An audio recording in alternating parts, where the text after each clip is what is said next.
이 이야기가 지금 이 시대를 살고 있는 우리 중생들의 모습이구나라는 생각이 듭니다. 옛날 옛적에 있었던 불교 설학 재미있는 이야기 한 토막 들려드릴까 합니다. 옛날 옛적에 그 두 나무꾼이 있었다고 합니다. 두 명의 나무꾼이 있었는데 이 두 명의 나무꾼이 항상 나무를 하러 산에 올라갈 때 그 산길 중간에 큰 바위 위에 부처님의 모습이 조각되어진 마애불이 있었다고 합니다. 마애불. 우리가 이렇게 벽에다가 부처님의 모습을 이렇게 조각해 놓은 것을 마애불이라고 부르거든요. 그래서 이 두 명의 나무꾼들이 항상 나무를 하러 이제 산에 올라갈 때 그 산길 중간에 있는 큰 바위 위에 그 마애불을 향해 가지고 항상 이렇게 합장반배를 하면서 부처님, 저희가 큰 복을 얻게 해주십시오. 부처님, 저희가 큰 복을 얻게 해주십시오. 라고 그렇게 지극정성 항상 기도를 올렸다고 합니다. 그렇게 1년, 2년, 3년, 몇 년의 세월이 지난 뒤에 이 두 명의 나무꾼 앞에 어느 나이가 지긋하신 노스님이 나타나셨다고 합니다. 노스님이 짠 하고 나타나시더니 그대들이 자네들이 하도 열심히 부처님께 기도를 해서 내가 자네들에게 복을 주기 위해서 왔노라, 복을 주기 위해서 왔노라 이러면서 그 복주머니 있잖아요. 복주머니, 우리 옛날에 이렇게 주머니, 복주머니 두 개를 꺼내시더래요. 그래서 복주머니 하나를 첫 번째 나무꾼에게 주고 두 번째 나무꾼에게 이제 복주머니를 하나씩 주면서 노스님이 이런 말씀을 하더래요. 이 주머니를 열고 소원을 말하면 반드시 소원이 이루어질 것이다. 단 딱 3번만 쓸 수가 있다. 한 사람당 복주머니 하나씩 받았는데 한 사람당 딱 3번만 소원을 빌 수가 있다. 그러니까 주머니를 열고 소원을 딱 3번만 얘기할 수 있다는 거예요. 그러면서 노스님이 뿅 하고 사라지셨어요. 그래서 이제 첫 번째 나무꾼과 두 번째 나무꾼이 헐레벌떡 이 복주머니를 품에 안고 헐레벌떡 이제 집으로 돌아왔는데 이제 이 첫 번째 나무꾼이 이제 집에 와가지고 부인한테 막 자랑을 하는 거예요. 여보, 이 복주머니가 뭔지 아냐고. 이거 주머니를 열고 소원을 빌면 모든 소원이 이루어지는데 딱 3번만 쓸 수가 있다고 했다고. 우리가 무슨 소원을 빌까? 이러면서 부인하고 이런저런 이야기를 하는데 서로 의견이 맞지 않는 거예요. 서로 의견이. 예? 남편은 첫 번째 나무꾼인 이제 남편은 다른 걸 원하는 게 있을 거고 또 부인은 또 다른 걸 원하는 게 있을 거고 이렇게 티격태격 어떤 소원을 빌까 요 3가지를 가지고 서로가 급기야는 말다툼까지 해버렸대요. 여러분들 같으면 어떤 소원을 빌고 싶으세요? 그냥 깔끔하게 나 하나 너 하나 이렇게 2개 소원 빌고 남은 거 하나는 잘 이렇게 이제 보관해 놨다가 또 필요할 때 쓰면 될 것 같은데 어쨌거나 그 첫 번째 나무꾼이랑 첫 번째 나무꾼의 그 마누라 부인이랑 티격태격 이제 말다툼이 급기야 벌어지더니 너무 화가 난 첫 번째 나무꾼이 평소에 이제 술을 좋아했어요.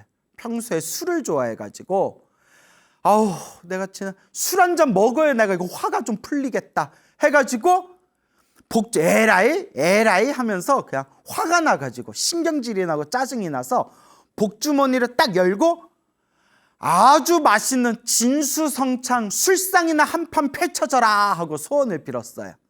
진수성찬 술상이나 뚝딱 나와라. 아니 소원 3개를 빌 수가 있는데 아무리 부인하고 말다툼을 해서 화가 나기로서니 그 3가지 소원 중에서 하나를 벌써 써버린 거예요. 진수성찬 술상이나 한판 떡하니 뚝딱 나오거라 하고 소원을 빌었더니 눈앞에 짠 하고 아주 화려한 술상이 짠 하고 펼쳐진 거예요. 이게 웬일이야 하고 이제 막 술을 마시려고 하는데 마누라가 얼마나 속이 터지겠어요. 인간아 평생에 3번을 쓸 수 있다고 했는데 그걸 네 술 먹는데 술상 한 판에다가 술 한 상에다가 그 소원을 비냐 이놈아 하면서 요 부인이 너무나 화가 나가지고 에라이 이 인간아 하면서 복주머니를 연 뒤에 네 그 술잔이 네 콧등에나 갖다 붙어라 하고 냅다 고함을 지어버린 거예요. 너무 화가 나서. 그래서 그 술잔이 그 첫 번째 나무꾼의 요 콧등에 술잔이 떡 하고 붙어버렸대요. 세상에 아무리 화가 나도 그렇지 사람 콧등에다가 술잔이 붙어버려라 하는 경우가 어디 있어요. 더더구나 3가지 소원 중에서 또 그렇게 아깝게 소원 하나를 날려버린 거예요.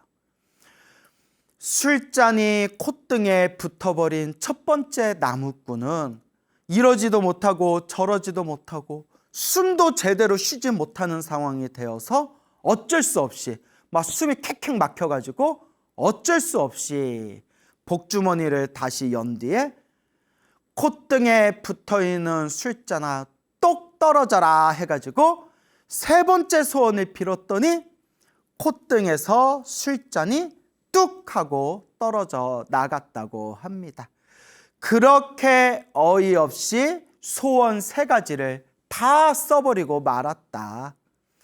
첫 번째 소원은 남편이 너무 화가 나고 짜증이 나서 너무나 술 한잔 마시고 싶은 그런 생각에 아주 진수성찬 맛있는 술판 한 상 똑딱 나와라 라고 해서 소원 하나를 써버렸고, 그런 남편의 모습을 보고 너무나 화가 나고 너무나 기가 막혀가지고 예라이 인간아 하면서 그 술잔이 남편 콧등에다 딱 하고 붙어라 라고 너무 화가 나가지고 그렇게 소원을 빌어버렸고, 그리고 그 술잔이 콧등에 딱 하고 붙어서 숨도 제대로 쉴 수 없는 상황이 되자 마지막 그 아까운 소원을 콧등에 붙어있는 술잔아 똑 하고 떨어져라 하는 바람에 정말 어이없이 그렇게 이제 3가지 소원을 다 낭비해버리고 말았다고 합니다. 그런데 그 똑같은 소원을 들어주는 복주머니를 받은 2번째 나무꾼, 이 2번째 나무꾼이 이제 집으로 와가지고 부인을 부른 거예요. 부인을 불러가지고 여보 내가 이러쿵 저러쿵 이러니 저러니 해서 소원 3가지를 들어준다는 요 복주머니를 받아왔어. 우리가 이걸 어디다 쓸까? 무엇에 쓸까? 어떤 소원을 빌까? 부인이 곰곰이 생각해 보더니 여보, 일단 당장 우리가 급한 거는 없으니까 고이고이 잘 모시고 있다가 정말 필요할 때 우리가 써먹읍시다. 그 명심보감에도 나오지만 또 우리 그 옛 성현들이 말씀하셨지만 갑작스럽게 얻은 복을 함부로 낭비하면 갑작스럽게 얻게 된 행운을 갑자기 탕진을 하게 되면 오히려 큰 화가 닥친다고 했지 않습니까? 잠깐 우리가 일단 잘 보관하고 있다가 정말 필요할 때 소원을 빌면 어떻겠습니까? 부인이 너무나 지혜로워요. 그러니까 이제 남편도 고개를 끄덕끄덕 하면서 이 2번째 나무꾼은 이제 그 복주머니를 어디 집안에 장롱 안에다가 잘 모셔놓고 하던 일에 열심히 충실하게 일을 해나갔다고 합니다. 그러면 항상 마음속으로 일이 잘 되든 안 되든 어차피 정말 필요할 때 복주머니 열고 소원을 빌면 되니까 일단 내가 하고 있는 일에 최선을 다하자 하면서 열심히 긍정적인 마음으로 열심히 일을 했더니 하는 일마다 이상하게 일이 술술 풀려나가면서 마지막까지 그 복주머니를 열어서 소원을 말할 필요가 없을 정도로 마지막 세상을 떠나는 그날까지 만족스럽게 행복하게 살다가 세상을 떠났다고 합니다. 참 신기하고 묘한 일이 아닐 수가 없습니다. 똑같이 복주머니를 얻었는데 첫 번째 나무꾼은 그렇게 부인하고 티격태격 싸우면서 서로가 서로 욕망과 어리석음, 그 성냄과 분노와 그 탐욕과 성냄, 어리석음이라는 삼독에 빠져서 정말 어이없게 그 복주머니에 그런 크나큰 그런 행운을 날려버리고, 또 두 번째 나무꾼은 얼마든지 복주머니를 쓸 수가 있었지만 정말 필요할 때 쓰자는 마음으로 복을 아끼면서 결국에는 복주머니를 열고 소원을 말할 필요가 없을 정도로 행복하게 살다가 세상을 떠났다고 합니다. 우리가 이런 얘기를 들으면 참 별난 얘기다, 참 우스운 이야기다 생각할 수 있겠지만, 이 이야기가 지금 이 시대를 살고 있는 우리 중생들의 모습이구나라는 생각이 듭니다. 오래전에 어떤 다큐멘터리를 봤는데, 그 미국에서 만든 다큐멘터리였어요. 그 미국에서 만든 다큐멘터리에서 역대로 큰 복권에 당첨이 돼서 어마어마한 상금을 받은, 어마어마한 돈을 얻은 복권 당첨된 사람들의, 그 사람들이 지금 어떤 삶을 살고 있는지를 추적하는 그런 다큐멘터리였는데, 놀랍게도 10명 중에 7, 8명이 지금 비참한 삶을 살고 있더라. 처음에 정말 걷잡을 수도 없이 큰 엄청난 금액에 당첨이 되었지만, 그때 흥청만청 돈을 쓰면서 쾌락과 환락에 빠지거나 어리석은 선택을 해서 오히려 복권이 당첨되기 이전보다도 훨씬 더 불우하고 불행한 삶을 살게 되었다라는 그런 다큐멘터리를 보고 제가 깜짝 놀란 적이 있었습니다. 근데 제가 이런 얘기를 하면 많은 분들이 아유 스님 그래도 복권에 당첨이나 됐으면 좋겠습니다. 또 이렇게 얘기하시는 분들이 있기는 하지만, 중요한 거는 복권에 당첨이 됐냐 안 됐냐 그게 중요한 게 아니겠죠. 그때 내 복을 어떻게 사용하였느냐, 그때 내게 주어진 그 행운을 어떻게 마음을 잘 썼느냐, 지혜롭게 잘 썼느냐, 이것이 중요한 핵심이 되겠죠. 참으로 묘하고 참으로 묘한 일이 아닐 수가 없습니다. 그래서 우리 불자들은 항상 내게 주어진 복을 지금 이 순간 항상 만족스럽고 항상 고맙고 감사하다는 마음으로 지금 내게 주어진 어떤 복과 행운을 아낄 줄 알고 지혜롭게 마음을 잘 쓸 줄 알아야 된다라는 것을 꼭 명심하시기를 바랍니다. 옛적부터 우리 큰 스님들께서 항상 하시던 말씀이 있죠. 중생은 다 자기 복대로 살아가더라. 중생은 저마다 다 자기 복대로 살아간다. 저마다 다 자기의 타고난 업의 인연들이 있어서 그 자기가 과거 전생에 지었던 업의 인연대로, 다 자기가 전생에 지었던 복의 그릇대로, 복대로 살아간다라는 말씀을 많이들 하십니다. 그래서 제가 직접 들은 얘기인데, 여러분들 그 마가 스님이라고 아시죠? 마가 스님. 우리 한국의 불자님들, 절에 다니시는 불자님들 중에서 마가 스님이라는 그런 스님의 이제 법명은 한 번씩은 다 들어보셨을 겁니다. 자, 그래서 우리 한국 불교에서도 지금 활동하고 계시는 우리 선배님들 중에서도 아주 그런 군민들의 그런 힐링 멘토다라고 해서 굉장히 친숙한 그런 이제 느낌으로 사람들에게 좋은 말씀을 전해주시는 마가스님이라고 계시지 않습니까? 이 마가스님께서 저한테 직접 해주신 말씀이에요. 예전에 마가스님께서 어떤 말씀을 해주셨냐면, 스님께서 머리 깎고 출가하기 전에 젊었을 때, 어렸을 때 너무나 이 삶에 크나큰 마음의 상처를 받고 너무나 괴롭고 너무나 이 마음이 고통스러워서 방황하고 방황하다가 이제 자살까지 시도하셨대요. 자살까지.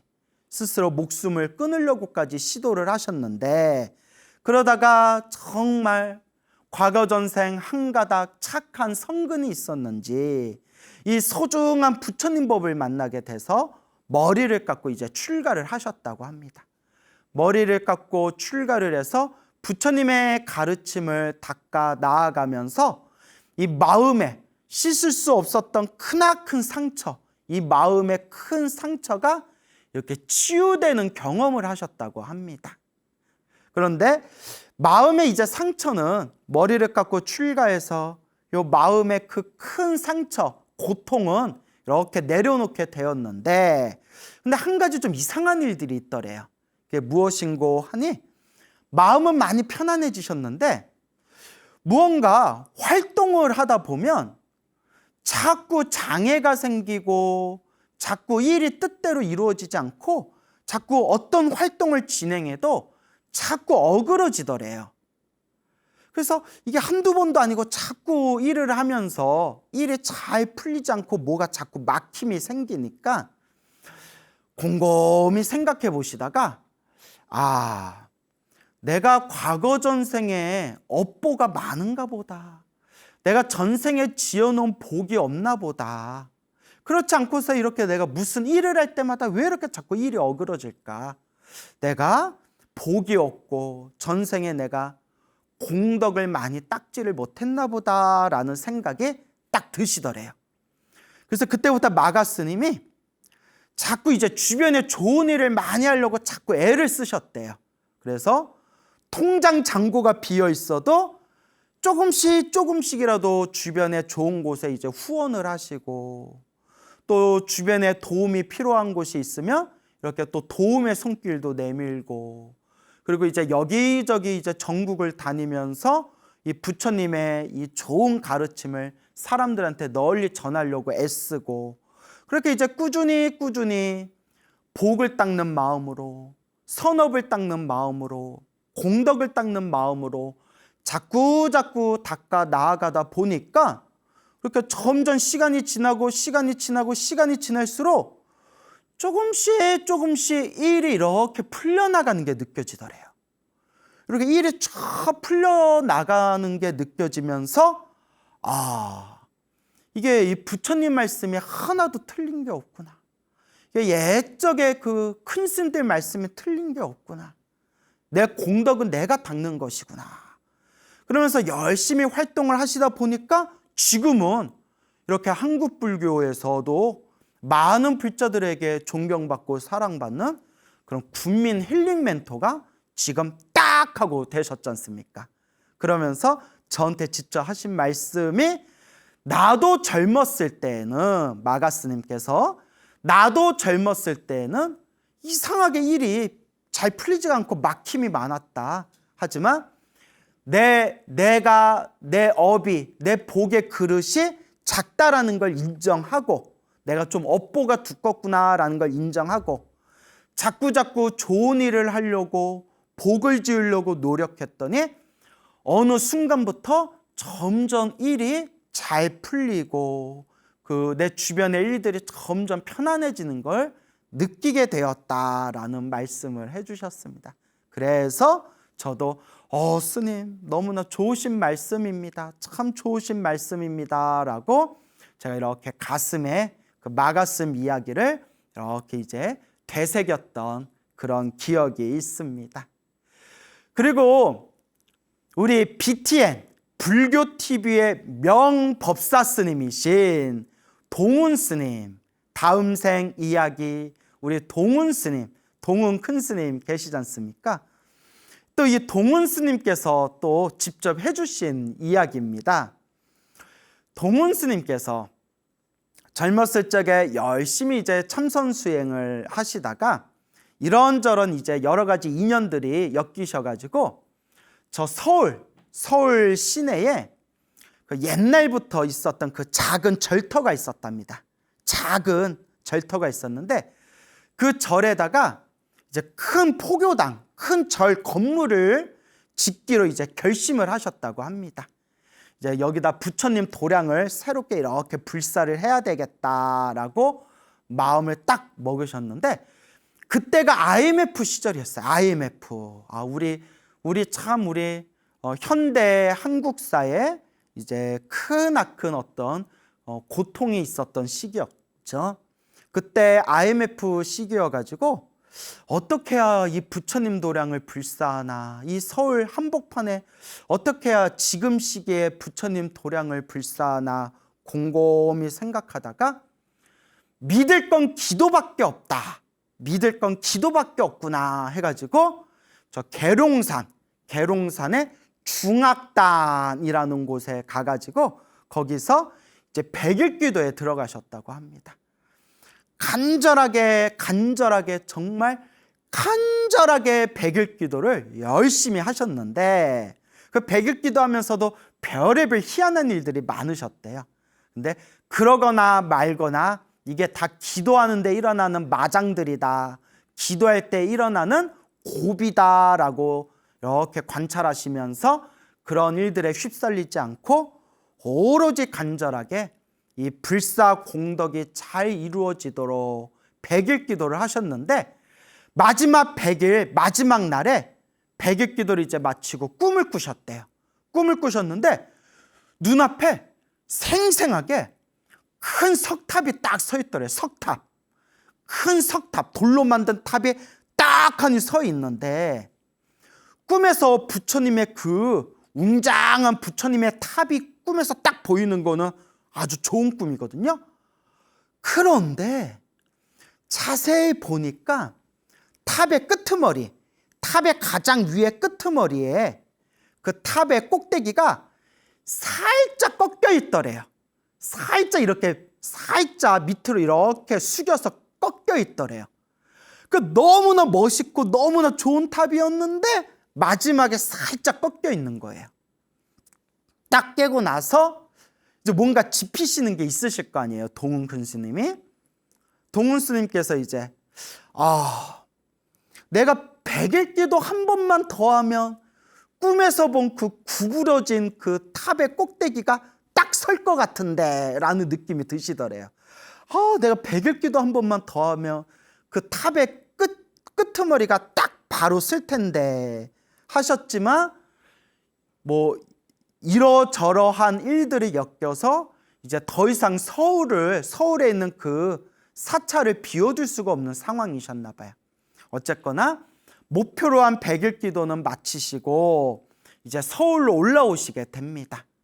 그래서 서울에서 불사를 딱 하고 시작을 하셨는데 정말 신기할 정도로 주변에 수많은 사람들이 도와줘가지고 정말 와 신기하다, 와 정말 기적 같은 일이다 라고 말할 수밖에 없을 정도로 일들이 척척척척척 하고 일들이 펼쳐지면서 그게 불사가 이렇게 이제 시작이 되셨대요.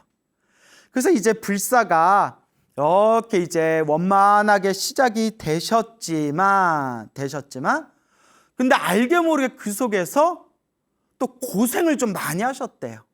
알게 모르게 이제 또 고생을 하셨는데 그러니까 그 고생한 그게 그 꿈에서 봤던 탑의 끝이 살짝 끄트머리가 숙여져 있는 거 아마 그거겠죠.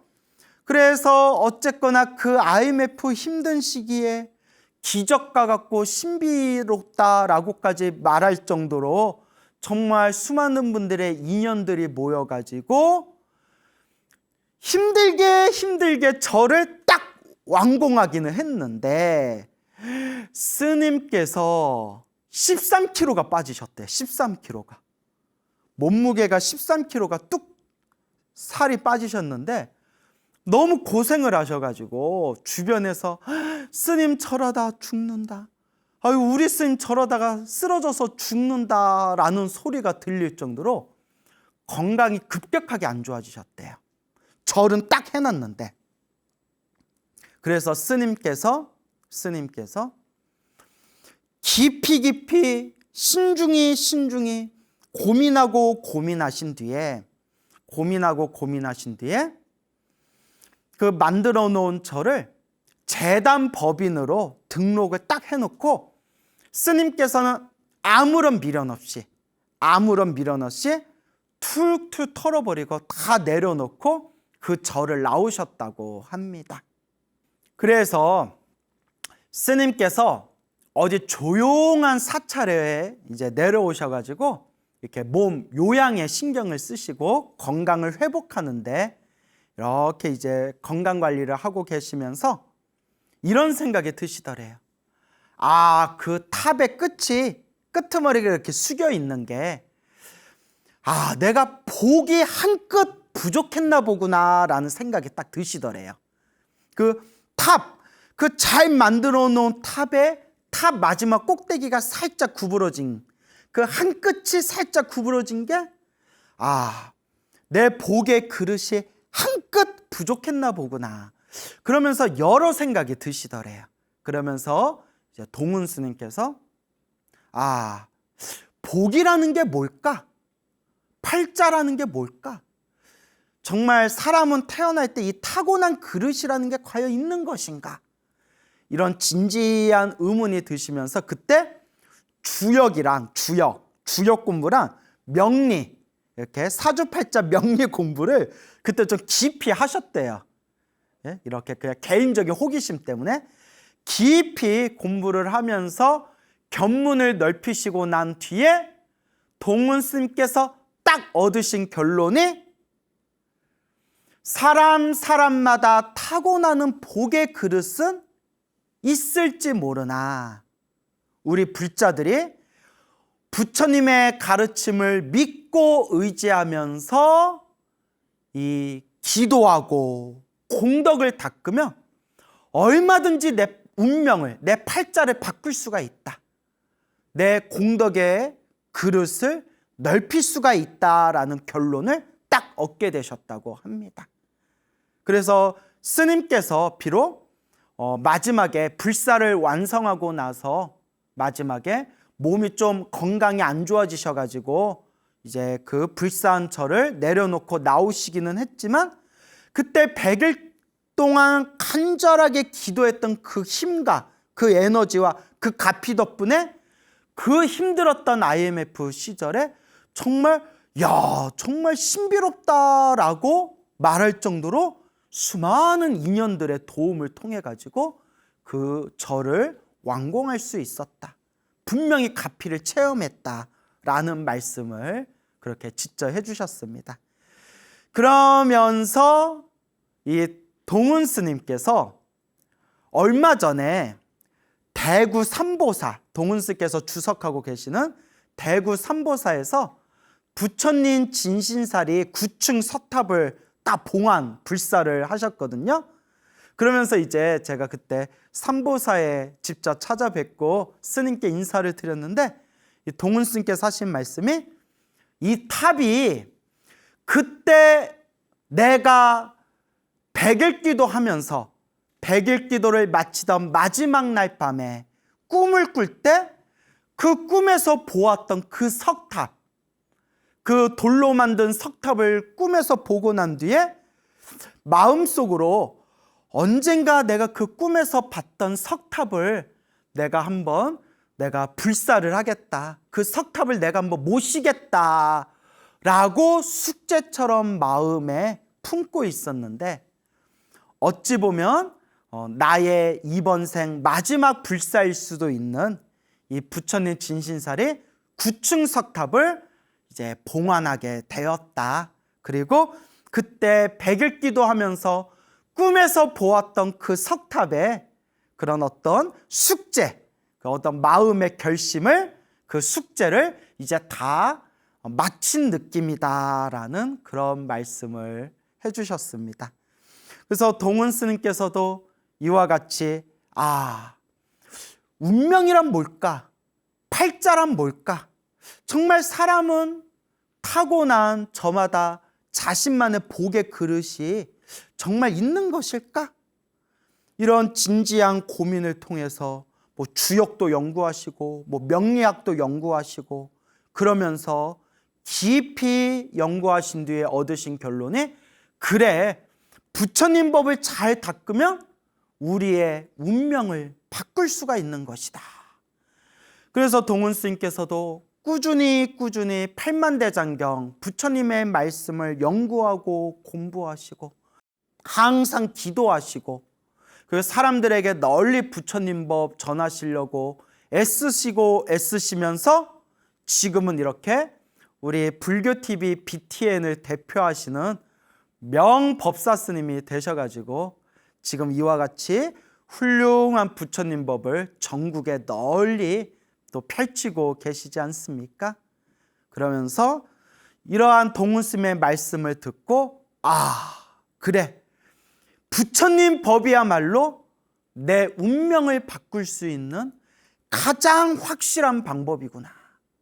그리고 부처님께서 경전에서도 늘 말씀하셨고 역대 큰 스님들께서도 한결같이 말씀하셨지만 항상 이 복을 짓고 선업을 짓고 공덕을 쌓는 이 복 짓는 마음, 이것이 바로 우리가 내게 주어진 내 복의 그릇을 넓힐 수 있는 가장 확실한 방법이구나 라는 것을 그렇게 다시 한번 되새기고 느끼게 되었습니다.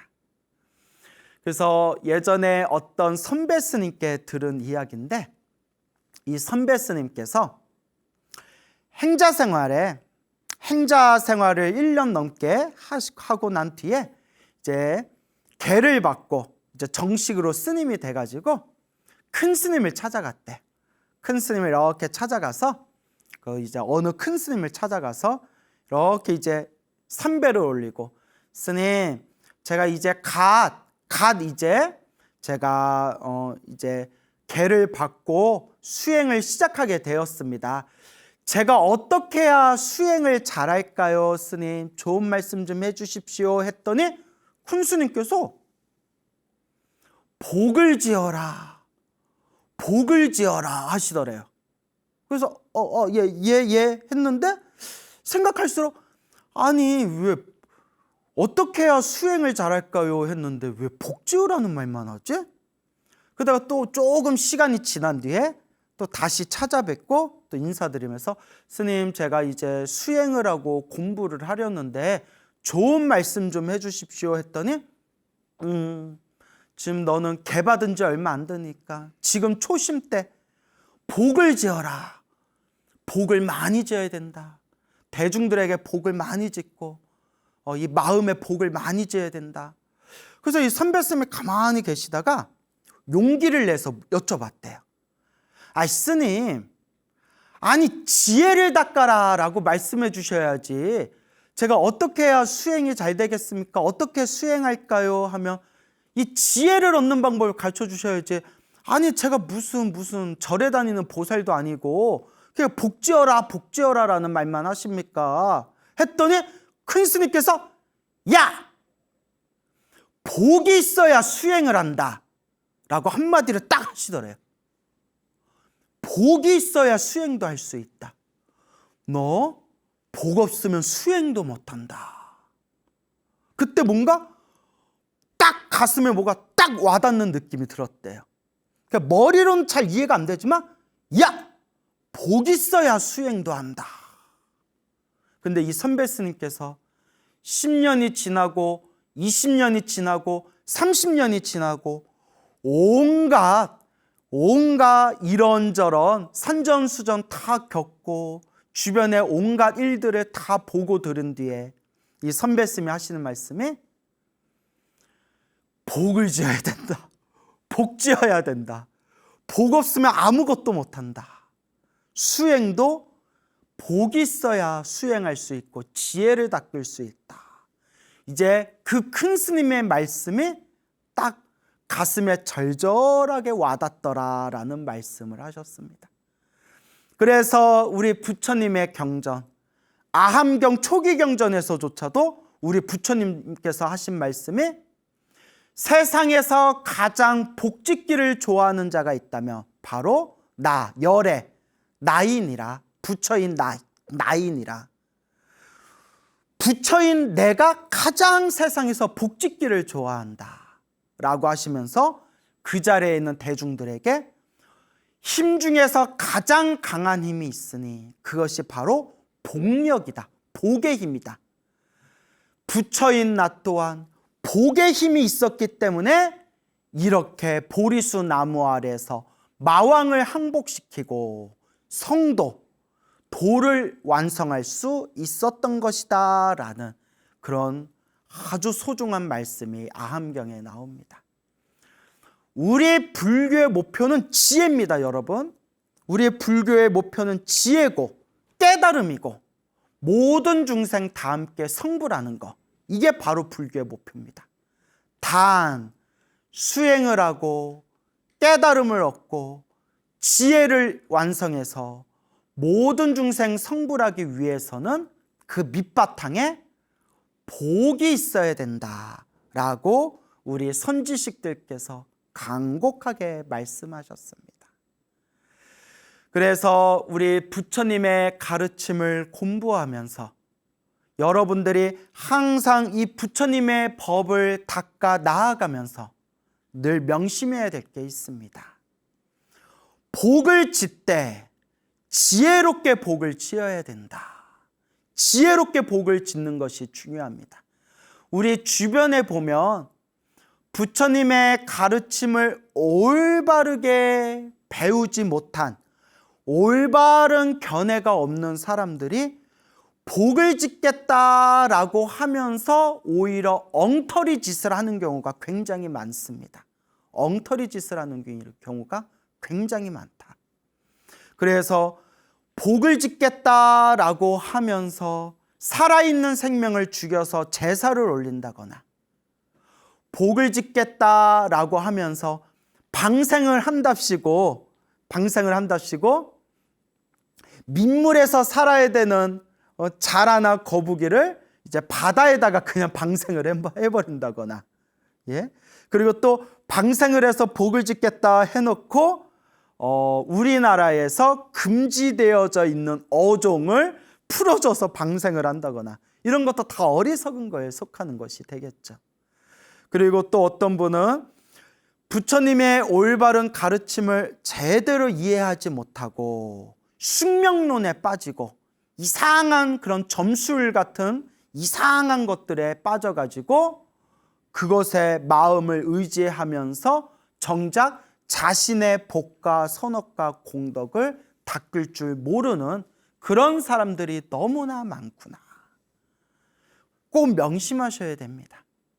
오늘 여러분들에게 들려드렸던 그 마가 스님이라든가 요 동훈 스님 같은 이런 스스로 복을 짓고 공덕을 닦아서 운명을 바꾸신 그런 이제 수많은 분들의 이야기를 살펴보면 절대 무언가 밖에 의지하고 밖에 있는 어떤 비법이나 비방이나 이상한 그런 술법을 통해 가지고 자신의 운명이나 팔자를 바꾸신 분들은 없습니다.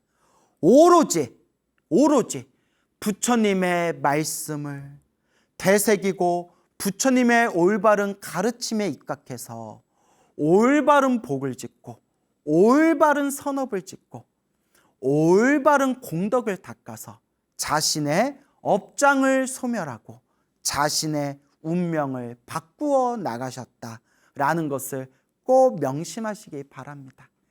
그래서 제가 늘 불자님들께 드리는 이야기, 내 운명을 바꾸는 법 3가지. 첫째, 기도를 많이 해라. 기도를 많이 해서 업장을 소멸해야 된다. 그러니까 어떤 기도를 하든 부처님을 향한 기도는 하나로 통한다. 간절하게 부처님께 기도하고 참회하고 업장을 소멸해라.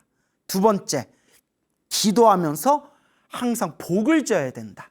항상 몸으로 복을 짓고 마음으로 복을 짓고 조금씩이라도 복을 짓도록 노력해야 된다. 세 번째, 가장 중요한 거, 마음을 잘 써야 된다.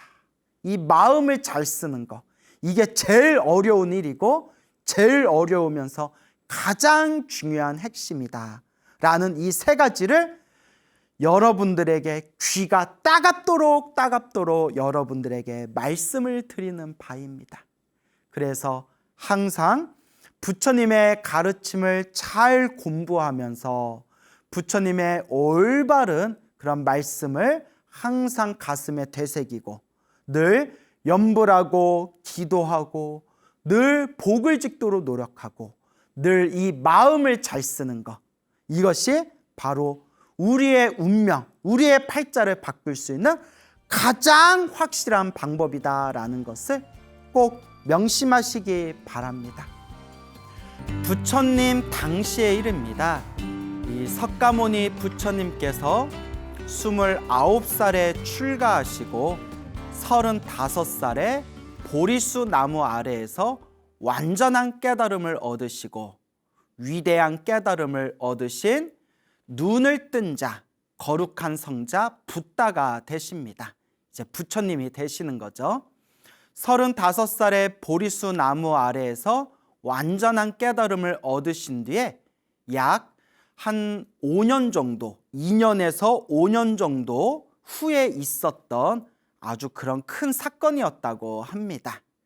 자, 어떤 사건이었냐 하면 그 당시에 웨살리라는 큰 도시가 있었다고 합니다. 웨살리.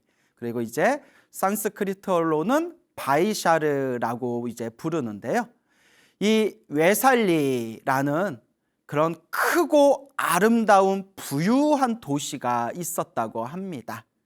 그 웨살리에는 수많은 사람들과 수많은 부자들과 또 수많은 상인들이 거처하고 그리고 크게 상업이 번성하고 있는 그런 부유하고 화려한 아주 큰 도시였다고 합니다. 근데 이 웨살리에 갑작스럽게 큰 가뭄이 들게 됩니다. 그 가뭄이 점점 길어지다 보니까 이제 그곳에 있는 수많은 식물들이, 곡식들이 말라 죽게 됩니다. 점점 가뭄이 길어지면서 그동안 모아두었던 식량들이 점점 떨어지면서 이제 사람들이 점점 굶어 죽게 됩니다. 이제 가난한 사람들부터, 이제 가난해서 먹을 게 없었던 사람들부터 이제 세상을 떠나게 되는 거죠. 수많은 사람들이 죽다 보니까 이제 시체들이, 수많은 이제 송장들이 도시에 그냥 버려지게 됩니다. 그러면서 그 시체가 썩으면서 수많은 악취들이 진동을 했고, 그 악취가 진동하면서 그 웨살리의 큰 도시에 수많은 악귀들이 모여들었다고 합니다. 악한 귀신들, 악귀들이 이제 모여들게 되었고, 그러면서 이제 그 도시에는 설상가상으로 무서운 역병, 전염병이 돌게 됩니다. 그러니까 그 짧은 시간 동안 그 가뭄, 그리고 악귀들, 그리고 엄청난 전염병, 이 역병들이 돌면서 웨살리라는 이 아름답고 부유하고 화려한 도시가 완전히 주저앉게 됩니다.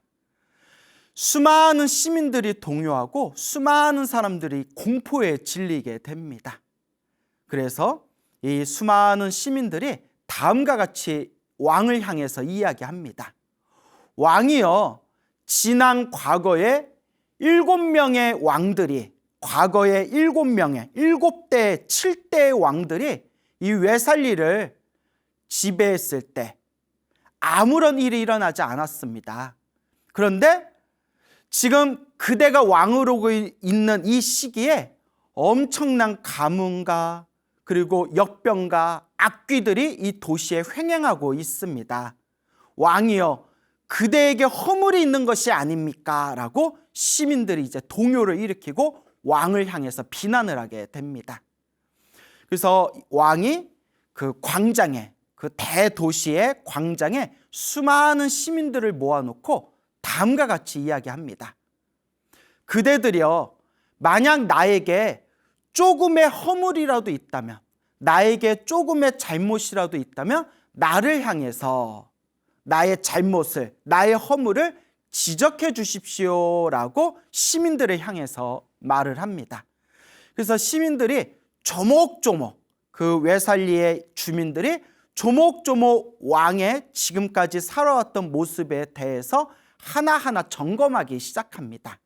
뭐 요새 말로 하면 이제 청문회 같은 거겠죠. 청문회. 하나하나 왕의 일상에 대해서, 그리고 왕의 과거의 행적에 대해서 조목조목 점검하고 검증한 끝에 시민들이 다음과 같이 이야기합니다. 왕이시여, 그대에게는 아무런 허물이 없습니다. 왕이시여, 왕이여, 그대에게 아무런 잘못이 없고 허물이 없다는 것을 우리는 인정하겠습니다. 자, 일단 왕은 아무런 허물이 없다는 것이 시민들에게 인정을 받게 되었지만, 그렇다고 해서 뭐 가뭄과 악귀와 이 역병이 웨살리라는 도시에서 사라지는 것은 아니었습니다. 수많은 시민들과 이제 수많은 귀족들과 수많은 왕족들과 그 왕과 신하와 대신들이 서로 끊임없이 회의를 하고 서로 의견을 이제 서로가 주고받게 됩니다. 어떻게 해야 이 위기에서 우리가 벗어날 수 있겠는가? 그때 하늘에 제사를 지냅시다. 하늘에 제물을 바치고 하늘에 제사를 지냅시다 라고 누가 의견을 냅니다. 그래서 정말 지긋정서로운 공경스럽게 하늘을 향해서 제사를 지내고 기우제를 지냈겠죠. 제사를 지내고 기우제를 지냈지만 아무런 변화가 없었습니다. 제사와 기우제를 지냈지만 아무런 변화가 없는 것에 많은 사람들이 실망을 느끼면서, 그러면 지금 우리가 앞으로 어떻게 해야 될 것인가 다시 서로 회의를 하게 됩니다. 그때 어떤 사람이 이 세상에 신통력이 있는, 신통력을 갖춘 큰 종교인을 모셔다가 그 사람의 신통력으로 우리가 이 위기에서 벗어나야 된다라는 이제 의견을 내게 됩니다. 이 이야기를 듣고 수많은 사람들이, 그러면 신통력을 갖춘 사람이 누가 있냐? 누구를 모셔올까? 어떤 종교인을 모셔오면 되겠는가? 서로가 서로 또 이제 회의를 하고 있을 때, 그때 어떤 사람이 이와 같이 이야기합니다. 지금 세상에 부처님이 세상에 출현하셨다라는 소문이 들리고 있습니다. 부처님이라는 분이 세상에 출현해서 중생들의 행복과 평화와 평온과 안락을 위해서 위대한 진리를 설법하고 계신다고 합니다. 부처님은 위대한 위신력, 위대한 신통력을 갖추고 있다고 합니다. 우리 그 부처님을 모셔오는 게 어떻겠습니까? 부처님이라면 우리가 겪고 있는 이 어려움에서 분명히 우리를 구해 주실 겁니다. 구제해 주실 겁니다. 라고 의견을 내게 됩니다. 자, 그때 사람들이 옳소 옳소 다 함께 찬성하면서, 그러면 지금 부처님이 어디에 계시느냐라고 수소문을 해보니까 지금 석가모니 부처님께서 수많은 비구 스님들과 함께 저 마가다국 왕사성의 빈비사라 왕과 함께 중림정사라는 사원에서 머무르고 계신다라는 것을 알게 됩니다. 자, 부처님을 모셔와야 되는데 지금 부처님께서 빈비사랑 왕에 있는 곳에 그 중림정사에 계시니 빈비사랑 왕에게 먼저 허락을 구해야 된다. 부처님께서 이 웨살리에 모셔오도록 누구를 보내는 게 좋겠는가라고 다시 의견을 나눕니다. 그때 빈비사라 왕과 친분이 깊은 그때 한 왕자가 있었는데, 그 왕자를 사절단의 대표로 그 왕자를 마가다구 왕사성 빈비사라 왕에게 보내게 됩니다. 그래서 웨살리의 시민들이 그냥 부랴부랴 아주 귀한 값진 보물들을 모아가지고 그 왕자에게 주면서 빈비사라 왕에게 이 보물을 올리고 정중하게 부처님을 우리 외살리로 모시고자 합니다. 허락해 주십시오라고 정중하게 청을 올리십시오라고 왕자에게 이제 값진 보물을 이제 선물로 챙겨주면서 그 왕자가 사절단과 함께 빈비사라 왕이 있는 왕사성으로 향하게 됩니다. 자, 이제 걸어서 강을 건너서 마가다구 왕사성에 도착해서 빈비사라 왕을 만나게 됩니다. 빈비사라 왕에게 이제 보물과 선물을 올리고 간곡하게 왕자가 부탁합니다. 빈비사라 왕이시여, 요 왕사성 중림정사에 거룩하신 부처님께서 안거에 드셨다고 들었습니다. 우리 외살리에 끔찍한 일들이 벌어지고 있는데 우리 외살리에 부처님을 모셨으면 합니다. 왕이시여 허락해 주십시오.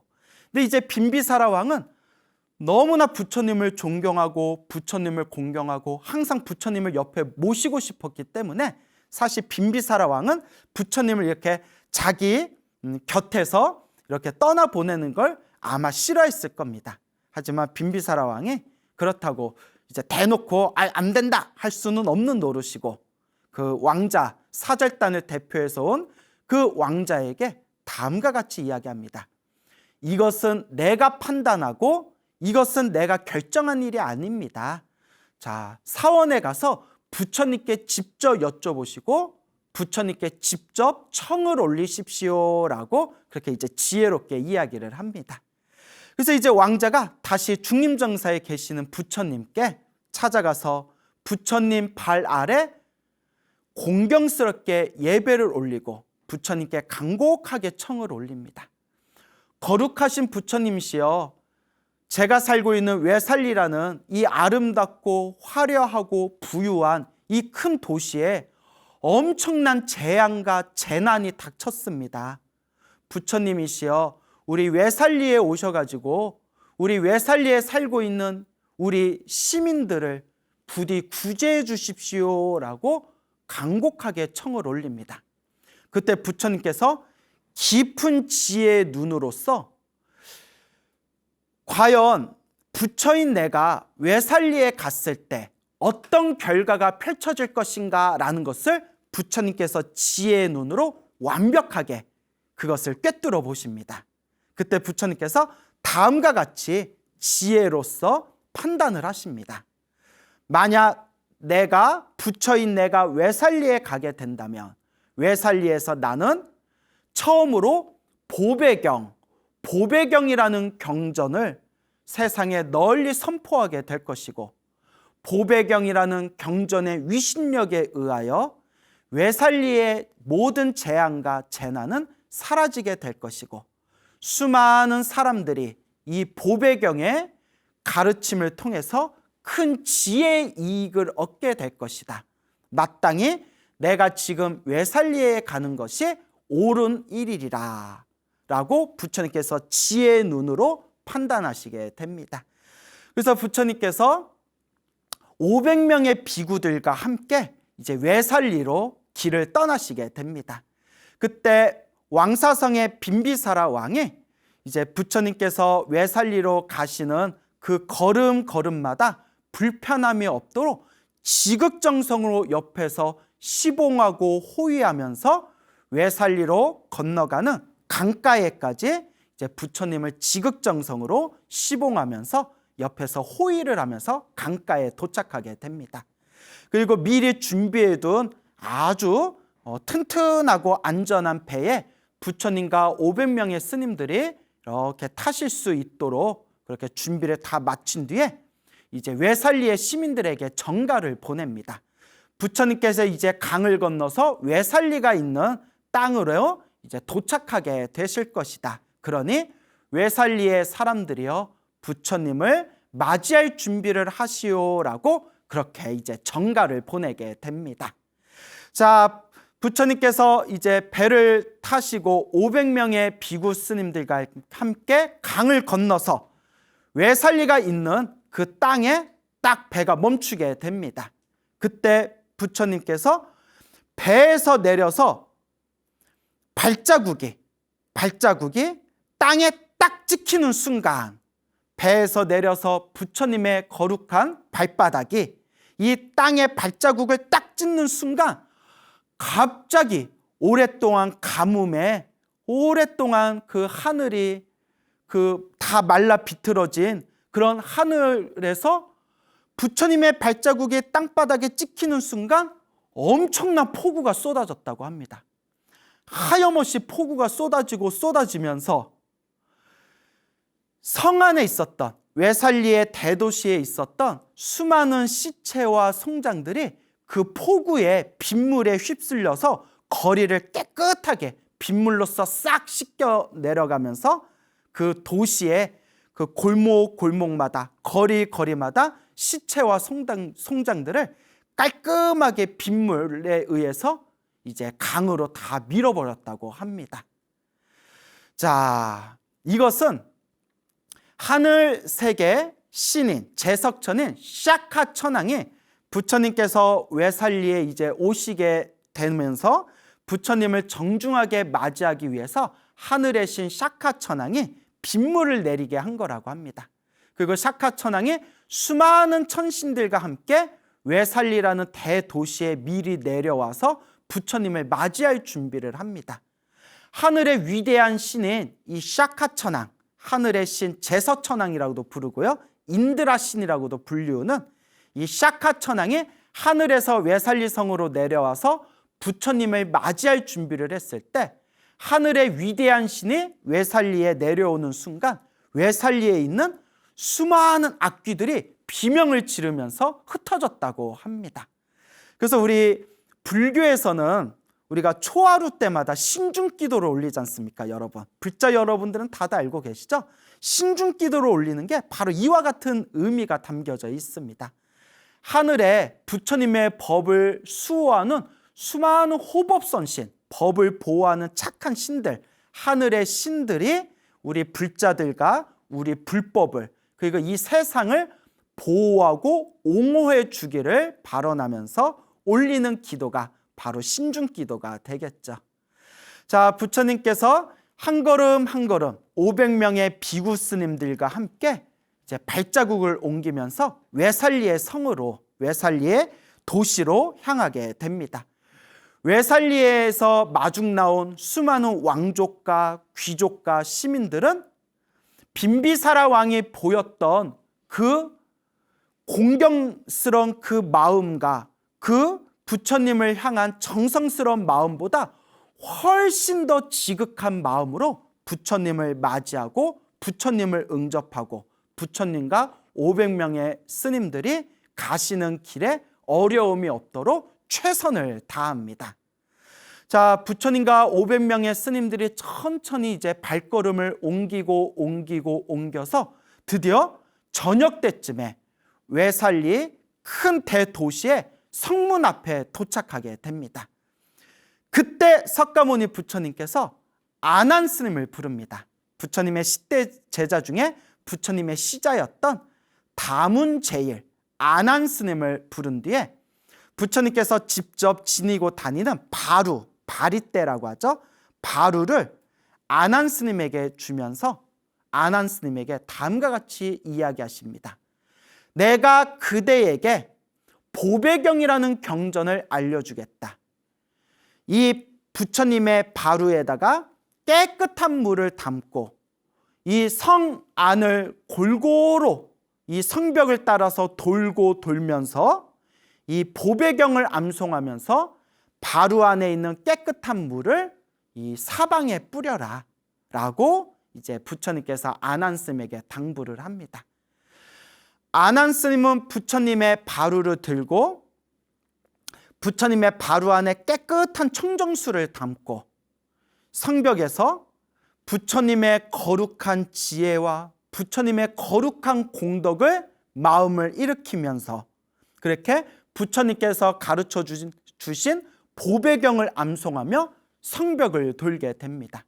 성벽을 따라서 돌고 돌면서 그 긴 걸음을 걸으면서 보배경을 암송하며 바루 안에 있는 그 청정수를 사방에 뿌립니다. 그 청정수가 사방에 뿌리면서 그 물방울이 사방의 허공으로 퍼지면서 그 물방울이 닿는 곳마다 모든 악귀들이 비명을 지르면서 사라지고, 그리고 역병에 걸린 그런 병자들이 그 보배경에 암송하는 그 보배경의 가르침의 소리를 들으면서 그 물방울이 병자의 몸에 닿는 순간 병자들이 병고, 그 질병의 고통에서 벗어나게 되었다고 합니다. 부처님과 500명의 스님들은 그 웨살리의 가장 큰 광장에 시민들과 귀족들과 왕족들과 왕과 대신들이 정성껏 마련해온 그런 자리에 편안하게 앉으시고, 그곳에서 아난 스님이 그 광장에 오기를 가만히 깊은 선정에 들면서 기다리시고 됩니다. 그때 아난 스님이 저녁 내내 보배경을 암송하고 해가 뜰 때쯤에 수많은 사람들과 함께 부처님의 그 바리떼를 들고 부처님이 앉아 계시는 그 광장의 한가운데 이제 아난 스님이 그곳에 도착하게 됩니다. 그때 부처님께서 그 자리에 있는 수많은 비구 스님들과 그 자리에 있는 수많은 웨살리의 시민들 앞에서 보배경을 낭송하시면서 사람들에게 진리의 설법을 펼치십니다. 그리고 그날 이후로 7일 동안, 일주일 동안 500명의 비구 스님들이 일주일 동안 쉬지 않고 서로가 서로 끊임없이 교대하면서 쉬지 않고 일주일 동안 웨살리에서 부처님께서 선포하신 이 보배경이라는 경전을 다 함께 독송하면서 부처님의 가르침을 널리 전합니다.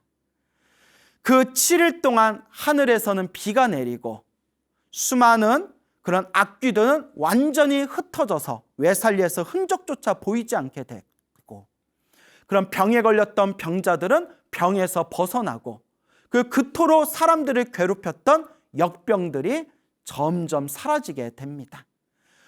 보배경 독송이 웨살리의 도시에서 일주일 동안 널리 퍼지면서 마지막 일주일이 지났을 때 부처님께서 수많은 웨살리의 사람들에게 다음과 같이 선포하십니다.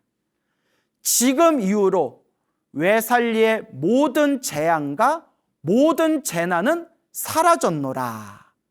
지금까지 웨살리를 괴롭혔던 가뭄과 악귀와 역병은 모두 다 사라졌음을 증명하노라 라고 부처님께서 선포하십니다.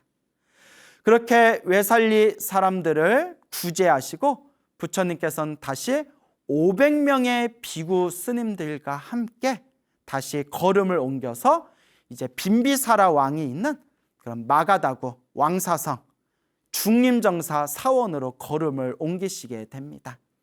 수많은 웨살리 사람들은 부처님께 감사함을 표하고 기쁨을 찬탄하고 다 함께 부처님을 지극정성으로 공경하면서 부처님께서 무사히 아무런 어려움 없이 아무런 불편 없이 이제 마가다구 왕사성으로 가실 수 있도록 최대한의 공경과 이제 호의를 베풀게 됩니다. 부처님께서 강을 건너고 걸음을 옮기면서 이 웨살리의 위대한 기적을 본 수많은 용신들, 용왕이라고 하죠. 용왕, 수많은 용신들이 다들 기쁨과 놀라움에 빠져서 부처님 앞에 그 모습을 드러내고 부처님께 법을 설해달라고 설법을 청합니다. 부처님께서 그 수많은 용왕들, 수많은 용신들에게 진리의 법을 설하시고 이 용왕들은 모두 다 기쁨에 가득 차서 부처님을 수위 찬탄하고 부처님께 이제 공경 예배 올리고 부처님을 향해서 수많은 아름다운 공양을 올리게 됩니다. 이 모습을 보고 하늘의 신들조차도 이 웨살리의 기적과 그리고 용왕, 이 용신들의 기쁨에 차서 부처님께 훌륭하고 아름다운 공양을 올리는 모습을 보고 하늘의 천신들도 부처님 앞에 나타나서 부처님께 법을 청해 듣고 부처님의 법을 들은 뒤에 다들 기쁨에 가득 차서 부처님을 향해서 아름답고 훌륭한 공양을 올리게 됩니다. 마치 그 모습이 세상 어디에서도 볼 수 없는 가장 아름다운 축제와 같았다라고 표현되어져 있습니다. 이와 같이 외살리에 있는 수많은 사람들과 그리고 물속에서 모습을 드러낸 수많은 용왕들과 그리고 하늘 세계에 있는 천신들의 수많은 그런 공양과 그런 아름다운 훌륭한 그런 보시를 받으신 부처님의 모습을 보면서 그 자리에 있는 500명의 비구 스님들은 다 함께 엄청난 희열과 기쁨과 환희를 느꼈다고 합니다. 그렇게 부처님께서 외살리의 시민들과 그리고 용왕들과 하늘세계 천신들의 그런 훌륭하고 아름다운 공양과 보시를 이제 받으시고 나서 그렇게 왕사성에 있는 중림정사로 이제 돌아오시게 됩니다. 그리고 수많은 비구 스님들이 강당에 모여서 서로 대화를 나누게 됩니다. 부처님의 그 거룩한 모습, 그리고 하늘세계 천신들과 물속에서 살고 있는 수많은 용왕들과 그리고 외살리에 있는 수많은 사람들이 부처님께 지극정성으로 공경하고 예배 올리고 훌륭한 공양을 올리는 그 모습을 다 함께 찬탄하면서 비구 스님들이 이것은 온전히 석가모니 부처님, 우리 스승님, 우리 부처님의 신통력의 힘이다. 부처님의 신통력이 너무나 뛰어나기 때문에 이와 같은 위대한 모습이 펼쳐지게 된 것이다 라고 서로가 서로 강당에서 비구 스님들끼리 대화를 나눕니다. 그때 부처님께서 강당 앞을 지나가시다가 그때 강당에 모여서 대화를 나누고 있는 비구 스님들에게 부처님께서 질문을 하십니다.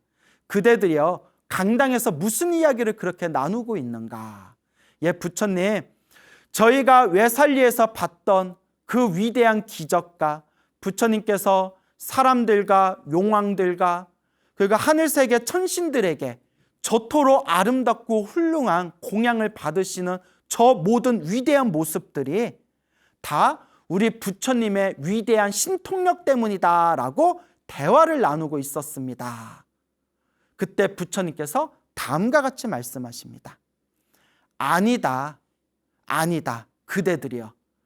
이와 같은 위대한 모습이 펼쳐진 것은 부처님의 신통력도 아니고 용왕의 신통력도 아니고 천신들의 신통력도 아니다. 이거는 신통력이 아니다. 이것은 오직 과거 전생에 수많은 과거 전생에 내가 지었던 공덕의 힘이다 라고 말씀하십니다. 공덕의 힘이다. 그러면서 부처님께서 이와 같이 말씀하십니다. 머나먼 과거 전생, 수없는 머나먼 과거 전생에 샹카라는 이름을 가진 바라문이 있었다고 합니다. 샹카라는 바라문이 있었는데 이 샹카라는 바라문 밑에는 수시마라는 이름의 아들이 있었다고 합니다. 이 아들 수시마가 16살이 되었을 때 아버지인 쌍카에게 이렇게 이야기합니다. 아버님, 아버지, 제가 큰 도시에 가서 제가 학문을 더 닦고자 합니다. 제가 더 공부하고자 합니다. 큰 도시에서 제가 더 깊이 공부하고자 합니다. 아버지의 허락을 받고 수시마는 큰 도시에 들어가서 그곳에서 훌륭한 스승님을 만나서 그곳에서 이제 경전을 공부하게 됩니다. 워낙 총명해서 그 경전의 가르침을 처음, 중간, 끝에까지 모두 다 암송할 수가 있었다고 합니다. 그때 스승님에게 이렇게 질문을 합니다. 수시마가 질문하기를 제가 이 경전의 처음과 중간의 뜻은 다 알겠습니다. 근데 끝의 내용은 제가 무슨 뜻인지 모르겠습니다. 그때 스승님이 이렇게 이야기합니다. 수시마여, 사실 나도 끝의 내용이 무엇인지 모른다. 지금 여기 있는 수많은 학자들도 처음과 중간까지는 내용을 알지만 끝의 내용이 무슨 뜻인지 잘 모른다. 그러면 제가 외운 이 경전의 끝에 가르침까지 완벽하게 이해하려면 어떻게 해야 됩니까? 저 사슴이 뛰노는 녹야원이라는 들판에 가면 그곳에 성자들이 있다.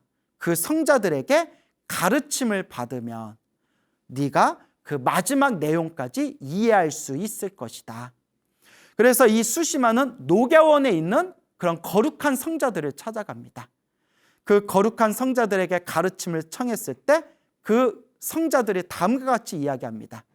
그대가 우리들의 가르침을 받으려면 머리를 깎고 출가해야 됩니다.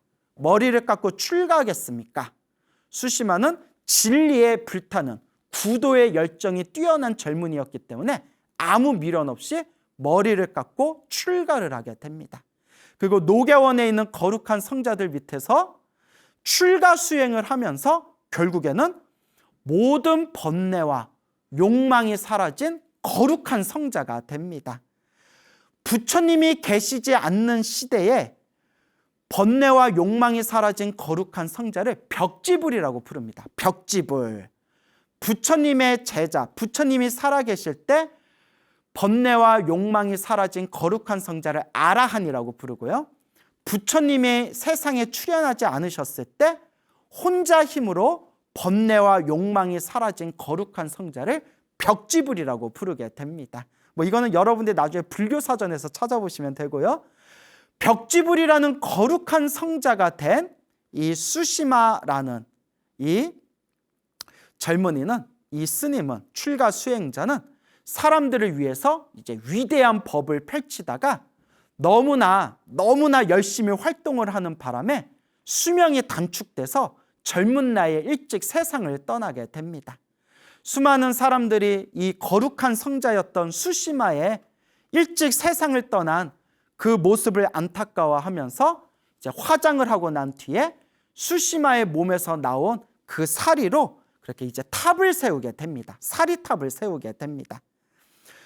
이제 한참의 세월이 지난 뒤에 나이가 된 노인이 된 이 샹카 바라문이 너무 아들이 보고 싶은 겁니다.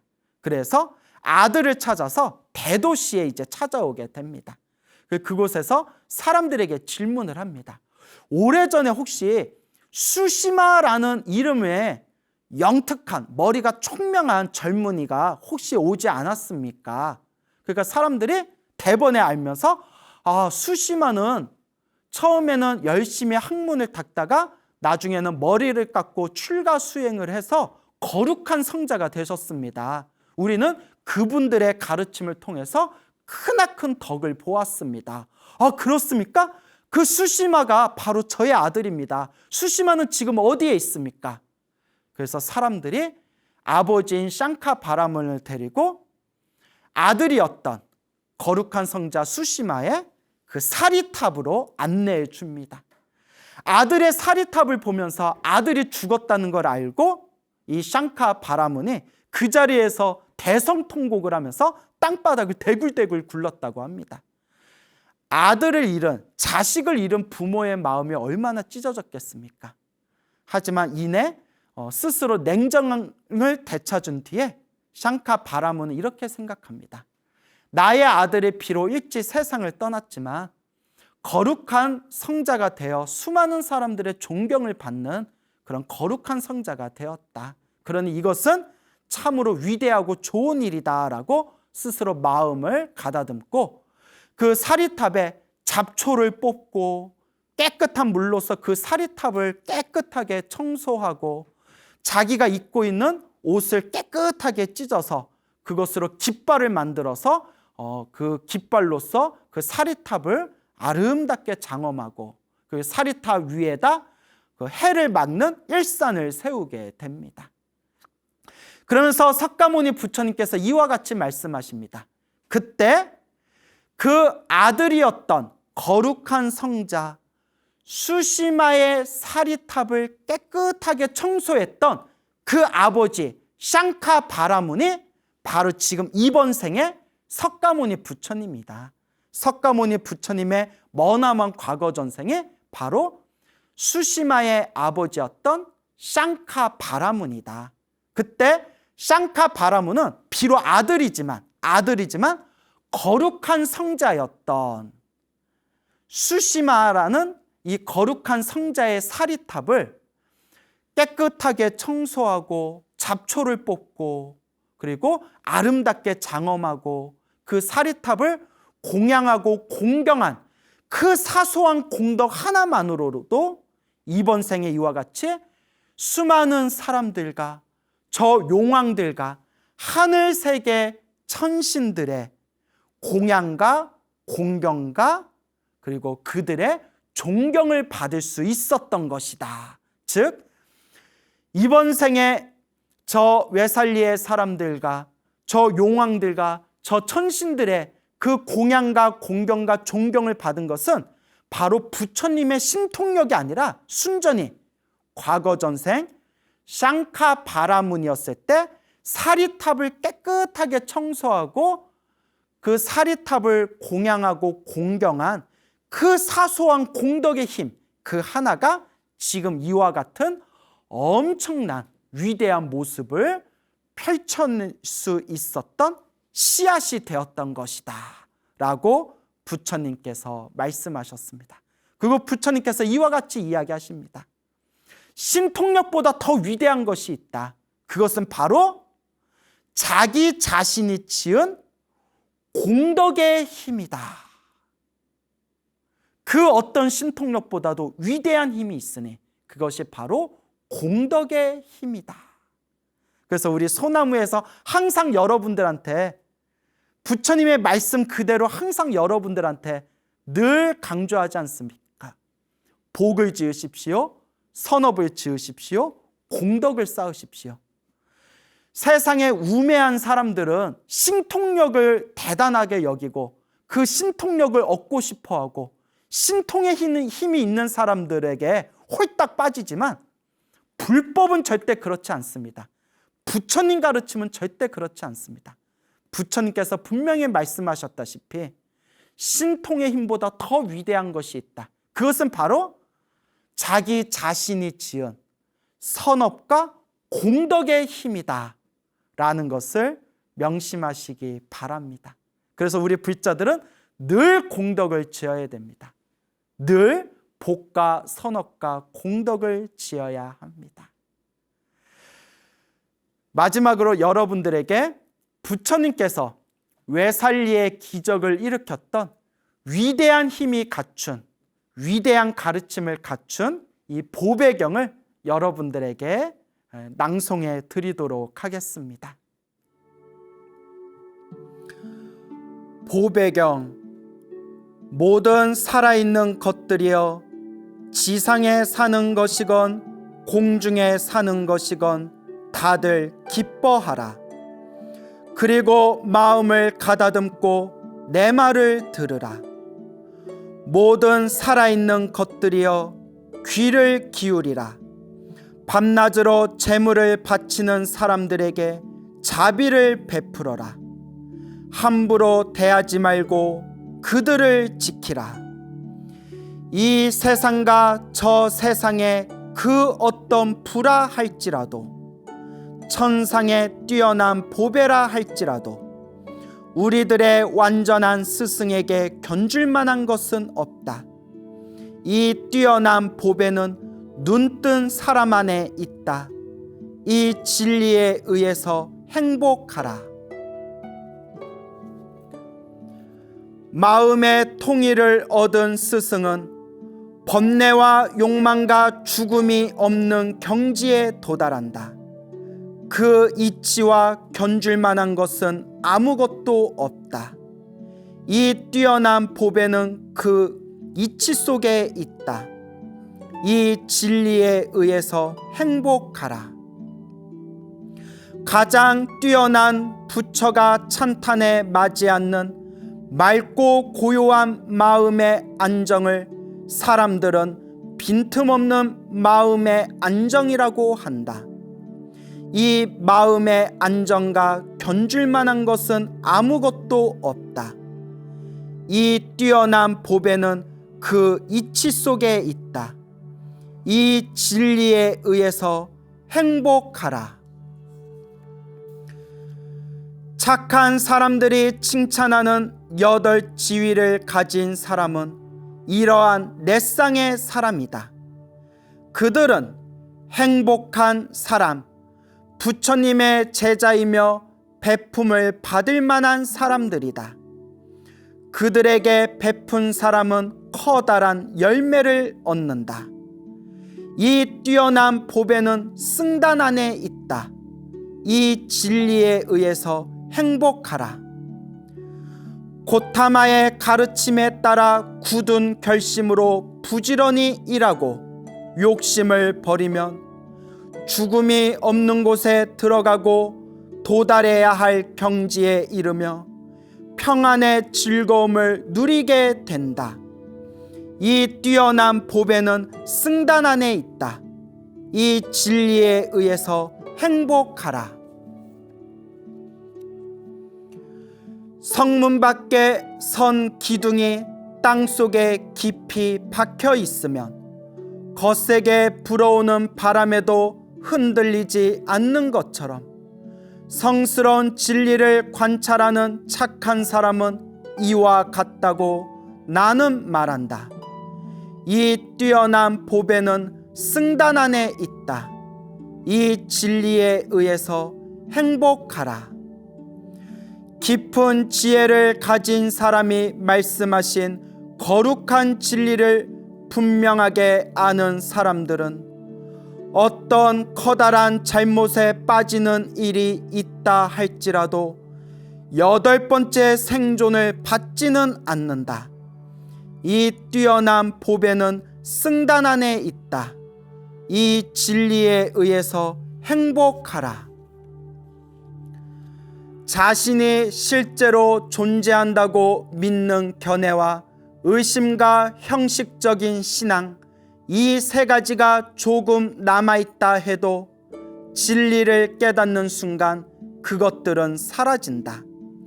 그는 4가지 악한 곳을 떠나 6가지 큰 죄를 다시는 범하지 않는다. 이 뛰어난 보배는 승단 안에 있다. 이 진리에 의해서 행복하라.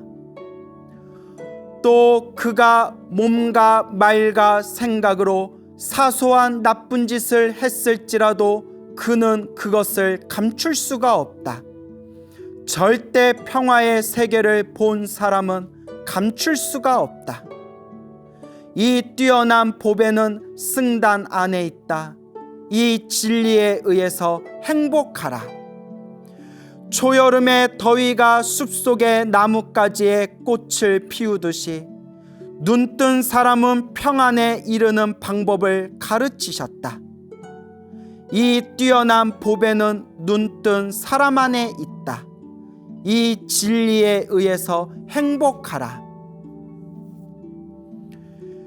뛰어난 것을 알고 뛰어난 것을 주고 뛰어난 것을 가져오는 위없는 이가 으뜸가는 진리를 설했다.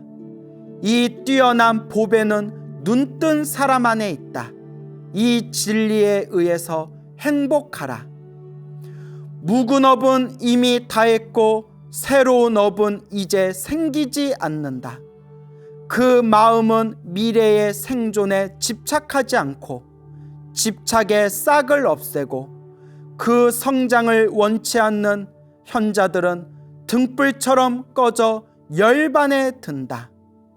이 뛰어난 보배는 승단 안에 있다. 이 진리에 의해서 행복하라. 모든 살아있는 것들이여 지상에 사는 것이건 공중에 사는 것이건 신과 인간이 다같이 섬기는 완성된 눈뜬 사람에게 예배하자. 행복하라. 모든 살아있는 것들이여 지상에 사는 것이건 공중에 사는 것이건 신과 인간이 다같이 섬기는 완성된 진리에 예배하자. 행복하라. 모든 살아있는 것들이여 지상에 사는 것이건 공중에 사는 것이건 신과 인간이 다 같이 섬기는 완성된 승단에 예배하자. 행복하라. 지금 여러분들께 들려드린 보배경은 여러 번역본이 있는데 여러분들께 지금 들려드린 것은 법정스님께서 번역하신 법정스님 번역본이 되겠습니다. 여러분들 부처님의 가르침 잘 닦으셔서 모두 다 행복하시기를 축원드립니다. 여러분 행복해지고 싶습니까? 행복한 삶을 창조하고 싶습니까? 복을 지으십시오. 선업을 지으십시오. 공덕을 쌓으십시오. 복과 선업과 공덕의 힘이 여러분들을 진정한 행복의 길로 이끌어 줄 것입니다. 여러분 성불하십시오.